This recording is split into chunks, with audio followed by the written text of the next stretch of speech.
सर्व शेतकरी बांधवांना माझा नमस्कार. मित्रांनो, सगळ्यात अगोदर हा व्हिडिओ बघा. गावठी कोथिंबिरीला तब्बल 180 रुपये जोडी इतका भाव मिळालाय. चायना कोथिंबिरीला तर 200 रुपये प्रति जोडी असा भाव मिळतोय.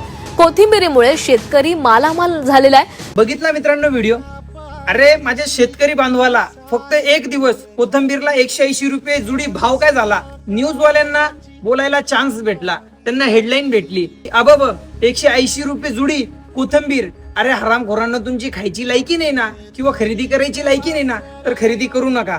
दुसरा विषय, जेव्हा मे महिन्यात भर उन्हाळ्याच्या महिन्यात जेव्हा पाऊस पडत होता, माझा शेतकरी बांधव घरात बसून रडत होता, तेव्हा हरामखोरांना तुम्ही ही न्यूज दाखवली नाही. मी न्यूज चॅनलचं नाव नाही घेणार, आणि घेतलं तरी तुम्ही आमचं शेतकरी बांधवांचं काय उपटून नाही घेणार. माझं म्हणणं फक्त एवढं एकच आहे की तुम्ही जसं शेतकरीच्या मालाला भाव वाढला तेव्हा न्यूज दाखवतात ना, तसंच जेव्हा शेतकरी बंधू जेव्हा घरात बसून रडतो, त्याच्या लहान पोरांसमोर जेव्हा तो रडतो, जेव्हा तो एकटा पडतो, तेव्हाही तुम्ही ती न्यूज दाखवा. जेव्हा तो फाशी घेतो त्याबद्दलही तुम्ही न्यूज दाखवा.